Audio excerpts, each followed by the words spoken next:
抽丝剥茧，还原案件真相，探索人性真假善恶，大案纪实。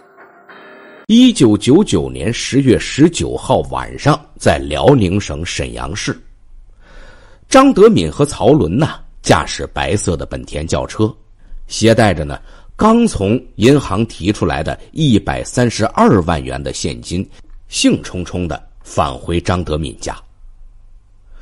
轿车拐进和平区一个大院里边，曹伦提着装有100万现金的旅行包，就进了1单元1楼的左门。刚一开门，突然身后边窜过来一个人，持枪打伤了曹伦，顺手就把装钱的旅行包抢走了。在院子外边停好车的张德敏正从车后座取另外的32万。这时候发现有个人一边掏枪一边往自己靠近，他一看情况不好，撒腿就往院子外边跑去。那个人朝张德敏开了一枪，子弹打在地上，溅起了一串的火花。然后3名歹徒分成2辆摩托车，一溜烟的就逃离现场了。这一切仅仅发生在短短的几十秒钟之内。和平大街发生重大持枪杀人抢劫案，被劫钱额巨大，引起社会各界的密切关注。市政法委书记王杰纯、市公安局局长杨嘉林、副局长吴宗生、于凌顺以及刑警支队和平区公安分局的领导同志们都赶到了现场了解情况。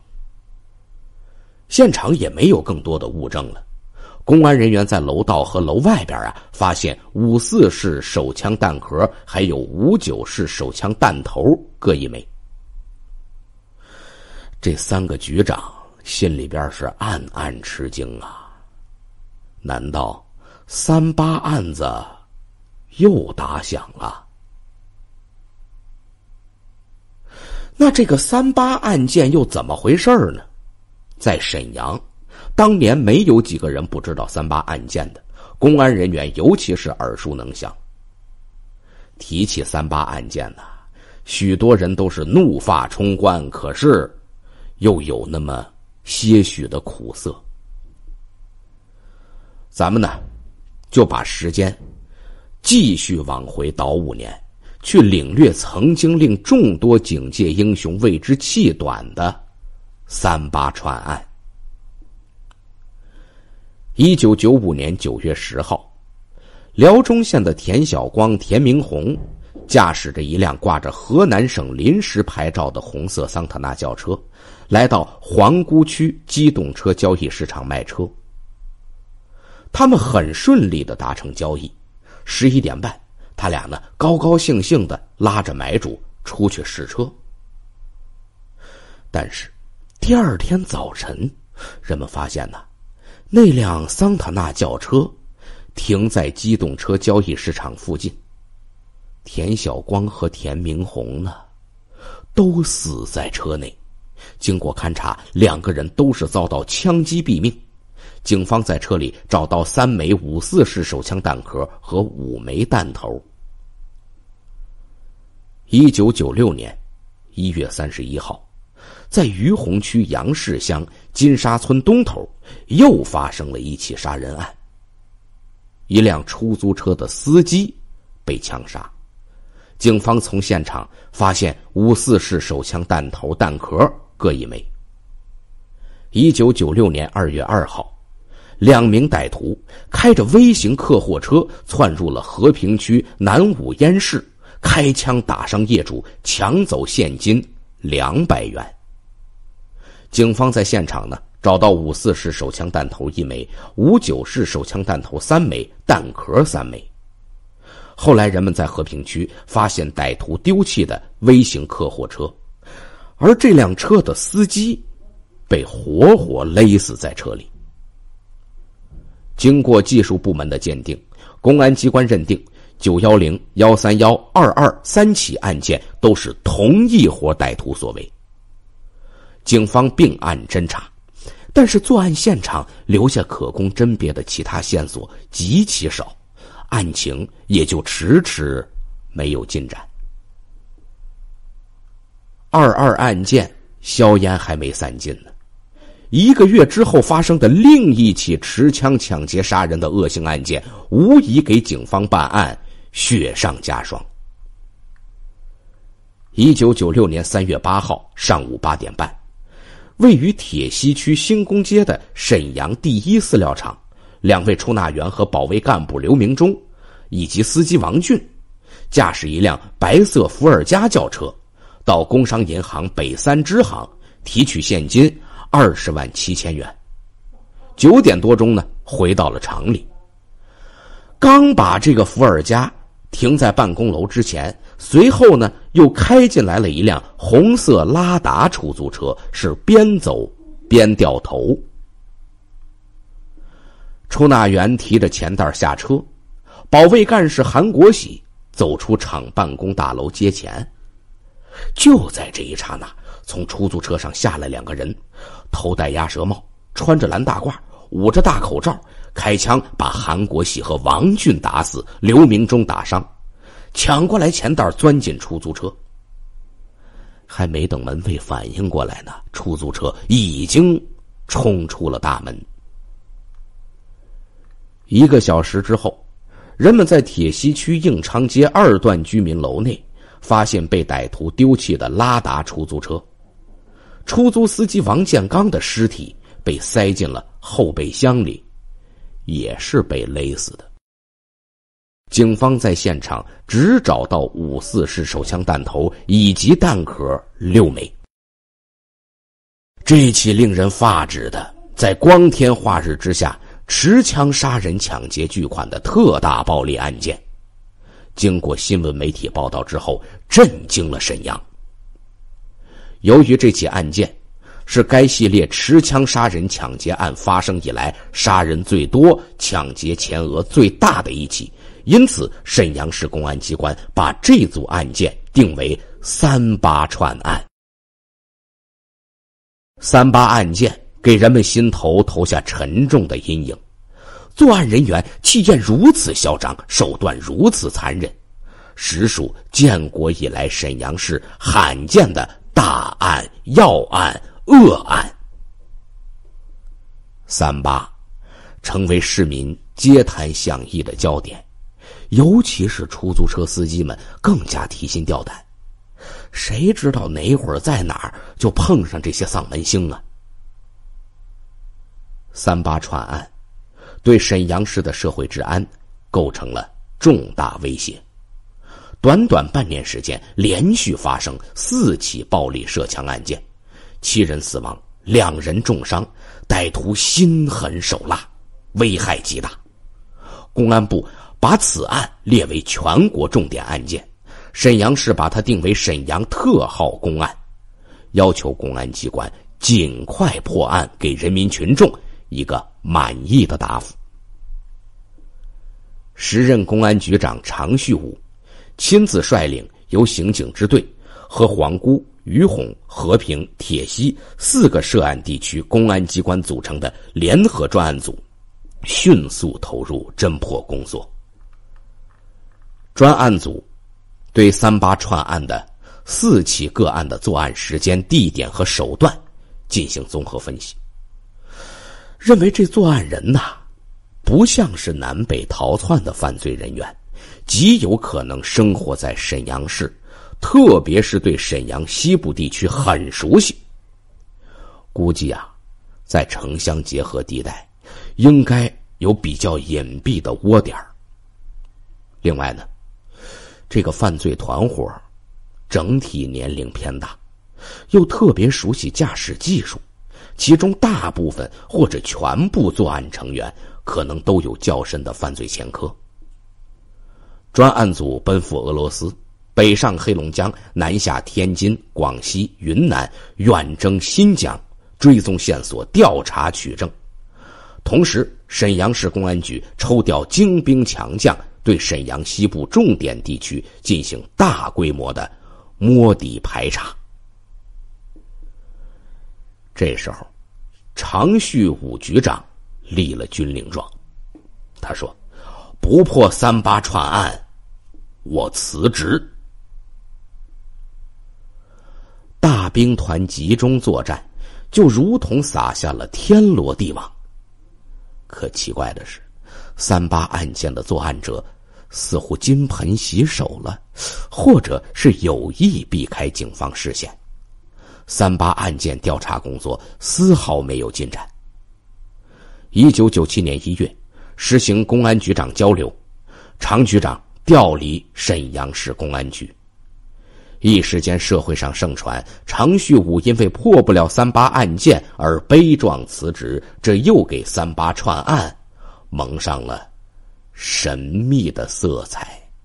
杨嘉林继任沈阳市公安局局长，他面临的仍然是38串案这块越来越难啃的骨头。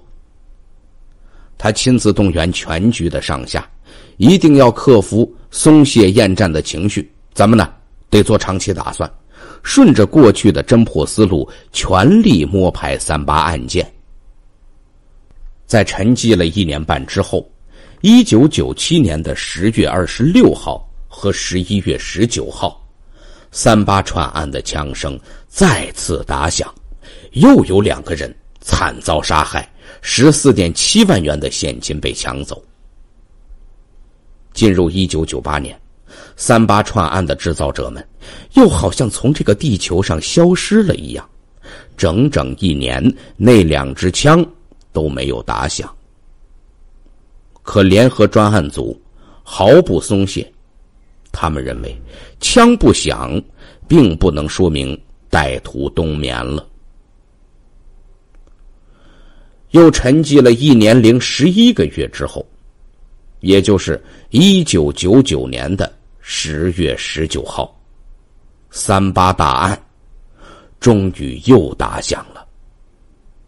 在沈阳市和平区市府大路，有一座中西合璧式的建筑，刑警支队就在这儿，38专案组就设在2楼的会议室。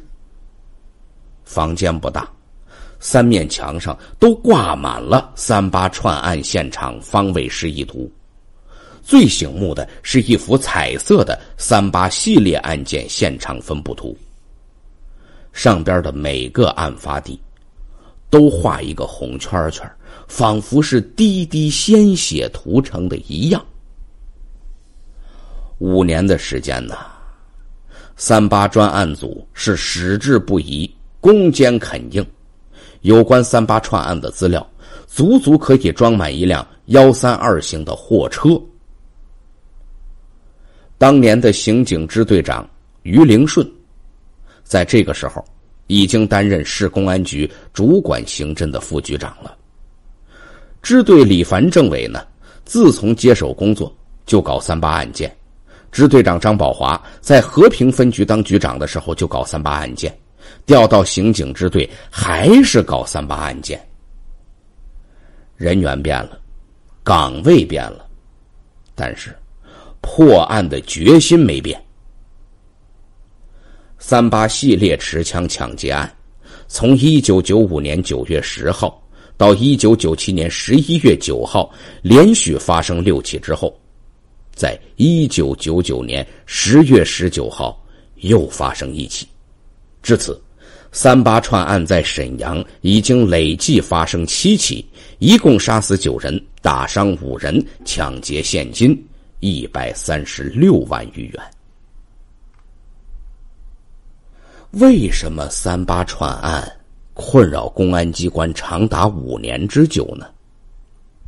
以往大兵团作战收效不大，这又是为什么呢？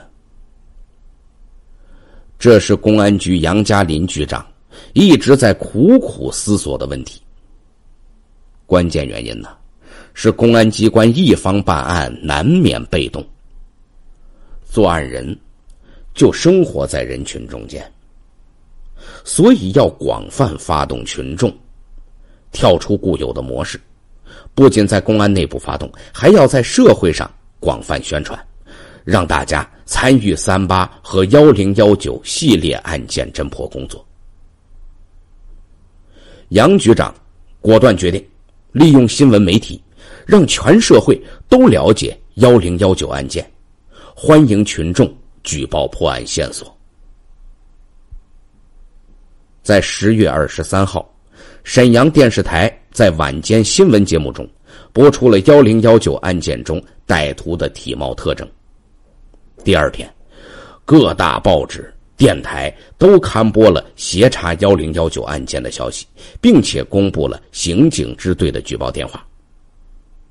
一时之间，大街小巷1019案件成了最热门的话题。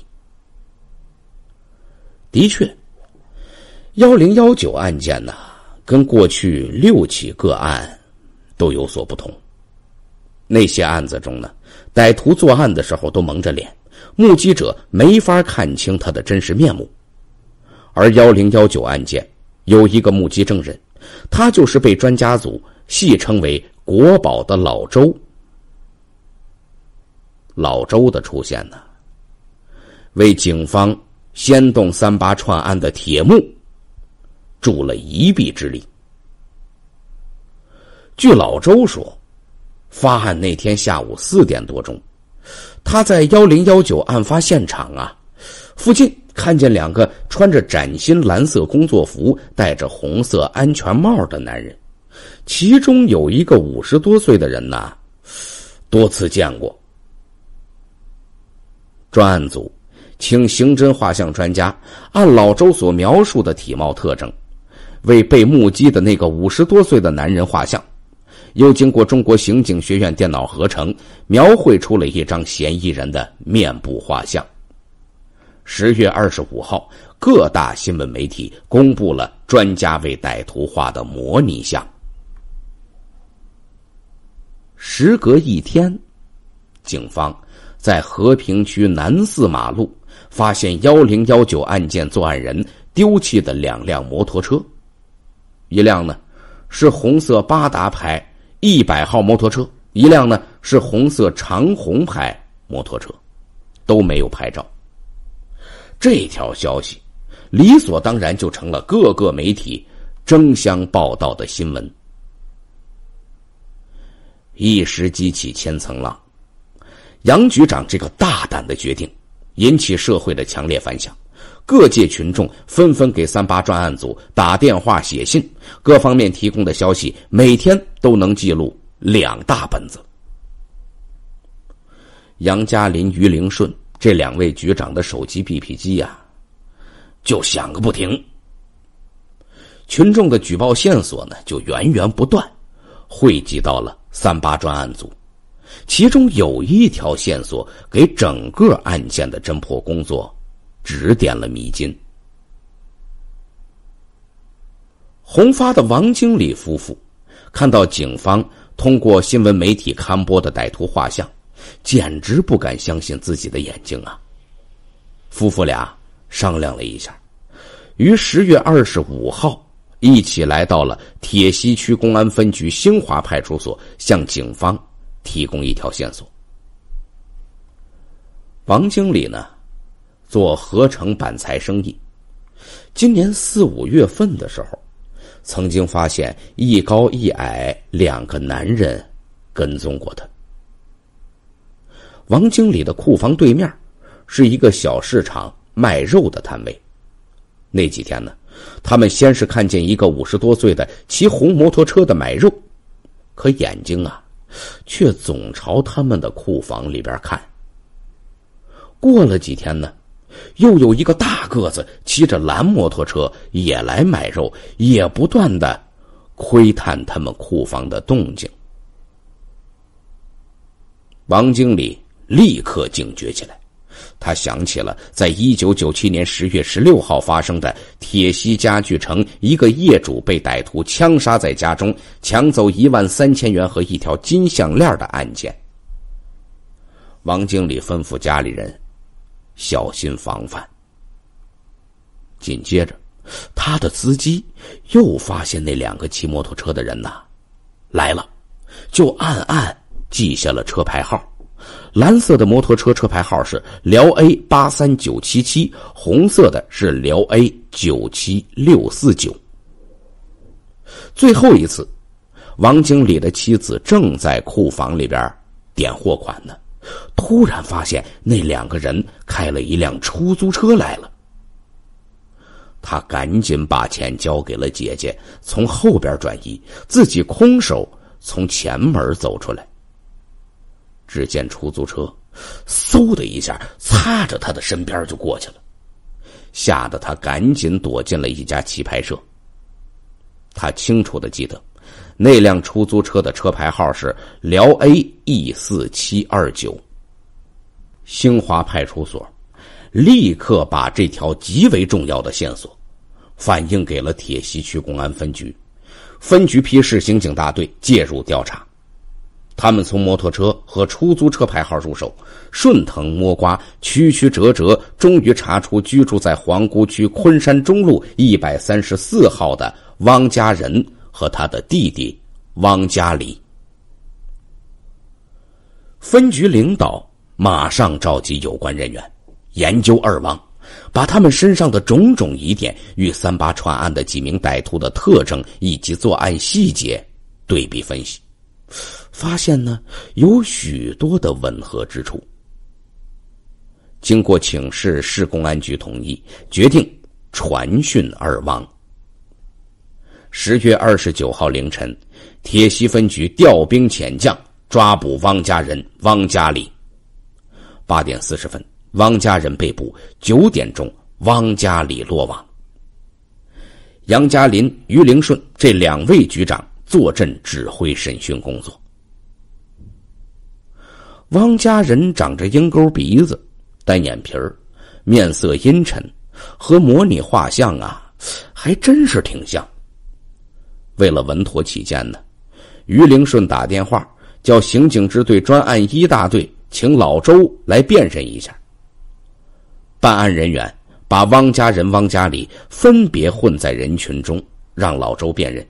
老周一眼就认出了站在第3位的就是案发时到过现场的汪家人。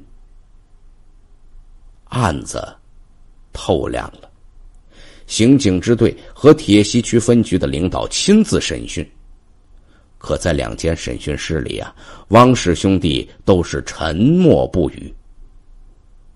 汪家人并不知道警方已经掌握他的底子，这个蹲过8年大牢的恶汉咬着牙硬撑。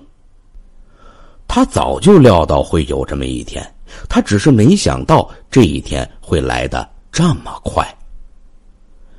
前几天呢，他还看报纸上刊登他的模拟画像，当时呢，他就很轻蔑地笑了笑，随手就把报纸扔一边了。汪家里索性把报纸撕碎了。可他们当时是真没想到，正是这张画像敲响了他们的丧钟。杨家林局长走进审讯室，汪家人呢，摆出一副老江湖的架势。但当他一接触杨局长的目光，不由得心头一凉。汪家人想看看杨家林的工作证。他一看，确信对面就是大名鼎鼎的沈阳警界最高领导，他的心理防线动摇了。杨家林拿出案卷，义正辞严直指他的痛处。汪家人是浑身战栗，目光散乱。我交代，10月19号那起案子是我干的。汪家人这个堡垒攻克了，可汪家里依然是负隅顽抗。办案人员决定让他们兄弟见一面，拿汪家人这颗蔫炮去轰汪家里去。2位刑警压着汪家人，沉重的铁镣磕在水泥地面上，发出刺耳的当啷当啷的声音，震得汪家里这心尖直颤呐。汪家人鼓足勇气对弟弟说：三弟啊，已经到这份上了，撂就撂吧，我都讲了。二哥，让我再看你一眼。警察这时候啊，把汪家人带出去，对汪家里说，等你交代完罪行，我们会让你们哥俩好好的谈谈。汪家里接连抽了几口烟，慢慢的交代了他们兄弟俩和孙德林、孙德松兄弟等人结伙作案的犯罪事实。这个恶贯满盈的犯罪团伙啊，形成于1989年，跟我同岁啊。汪家人呢，曾经因为抢劫被判刑，出狱之后成了无业游民。他在东陵区开了一家肉食犬养殖场，还承包过鱼塘。汪家里啊，原来是沈阳国酒厂的货车司机，曾经因为盗窃被判刑，现在呢是停薪留职。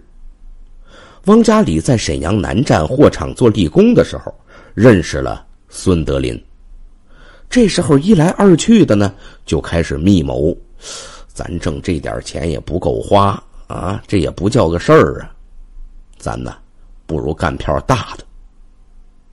干什么大的呢？抢劫呀。1989年的一天，汪家里说，大东区啊，有个警察总带枪上下班，咱们呢不如抢台车，开车撞那个警察，把他那枪抢过来。孙德林呢心领神会。几天之后，汪家里和孙德林两个人带着铁棒来到了抚顺市，租了一辆黑色伏尔加轿车返回沈阳。走到东陵区马关桥的时候，这俩人呢打死了出租车司机，但是这个轿车怎么也打不着火，俩人只好弃车逃跑，抢枪的计划就成了泡影。抢枪不成，这俩人呢就选中了抢夺车辆然后作案的手段，这一下就一发不可收拾，连连作案。为了壮大力量，汪家里把哥哥汪家人、朋友王维旭拉来入伙，孙德林呢也把弟弟孙德松介绍到了犯罪团伙之中。起初他们作案呢都是用铁棒和尖刀做武器，可孙德林觉得这些家伙事儿他不顺手啊。经过密谋，汪氏兄弟俩和孙德林兄弟俩4个人分别前往吉林市买回了4支双筒猎枪以及若干发子弹。有了先进的武器了，这伙歹徒作案更加频繁了。由于分赃不均，他们之间产生了矛盾。1994年夏天，王维旭被排挤出了团伙。1995年，汪氏兄弟到广西买回来2把手枪和1批子弹。有枪就是草头王啊，汪家里呢就成了这个犯罪团伙中的老大。这个团伙隐藏很深，他们作案的时候临时勾结到一起，作案之后呢立即散伙，把这钱财挥霍一空之后就再去作案。在3·8案之后，孙德林和汪家里的矛盾呢也逐渐显露出来，矛盾的焦点主要就集中在干大干小上。汪家里啊是甭管大小，几万块的也抢，几千块的也抢，几百块的他也想抢。而孙德林认为呢，这些小打小闹的咱就甭干了，要干就干大的。他们经常为此而争吵，还差点啊火拼一场。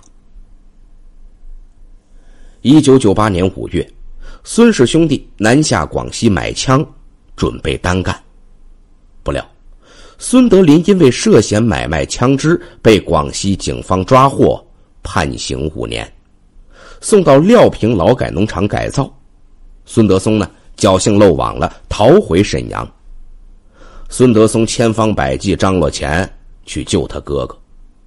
1999年6月份，孙德松发现和平大街的曹伦很有钱，于是勾结汪氏兄弟预谋抢劫。经过多次踩点，于10月19号抢劫曹伦和张德敏夫妇俩100万元。分到32万元赃款的孙德松，于10月25号赶到广西宾阳县看望哥哥。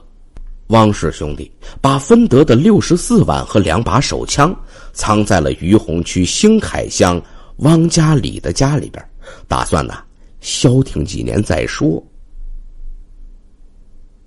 专案组根据二汪的供述，马上通过省公安厅致电广西壮族自治区公安厅，请求协查在广西境内服刑的孙德林。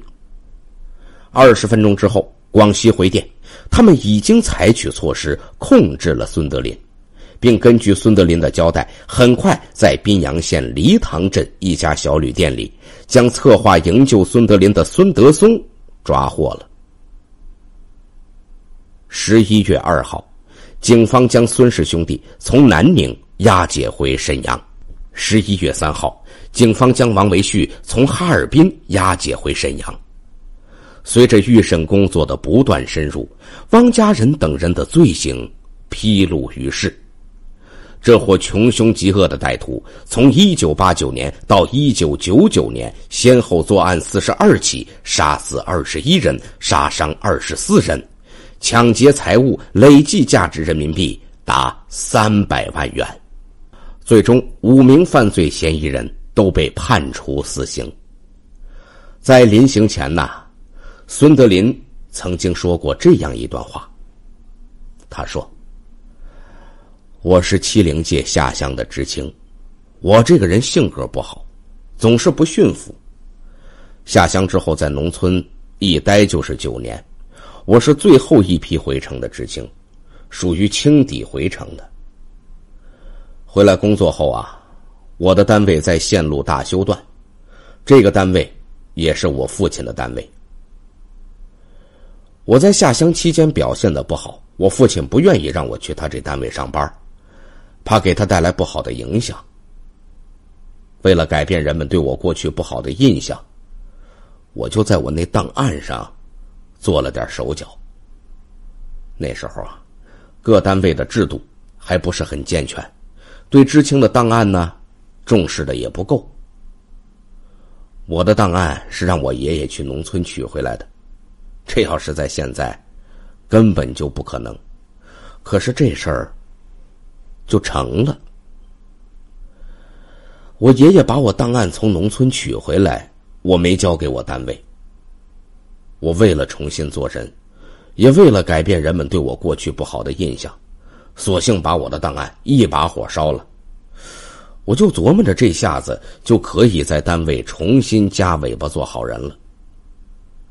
当时我在工段上也确实干得不错，先后当了工段的班长、段长、副经理。可就在这时候单位派人去农村外调，就发现我档案上存在的问题。我没办法了，就办了停薪留职。停薪留职，我就开始想得做点什么。开始的时候搞个体贩运，落到当时那个境地也都是自己闹的。其实即使重新做人，也用不着自己把档案烧了，在单位好好干就是了。毛病就出在这儿，落到这个地步，我这心态有点不平衡。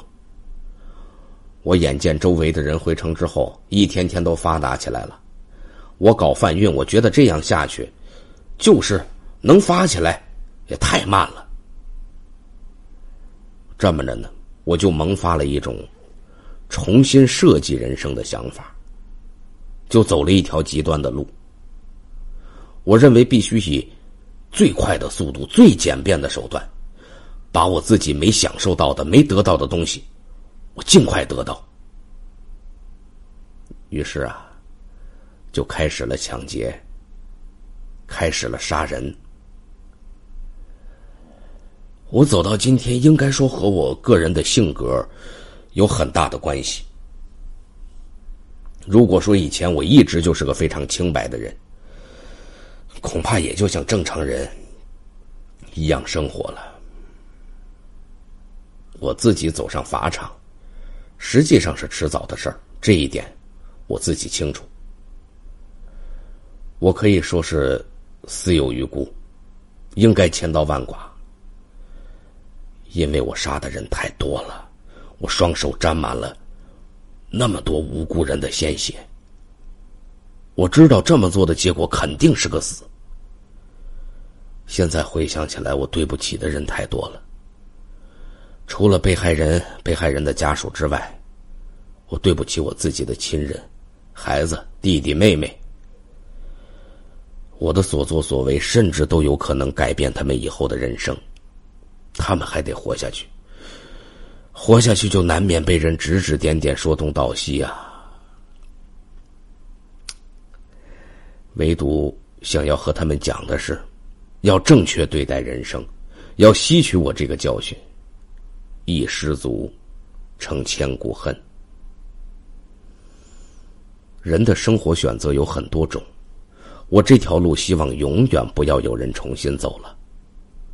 在我的印象当中，生活本身就是苦乐参半的，应该善于苦中求乐吧，过一种比较平实的老百姓的生活，不要追求大起大落的人生。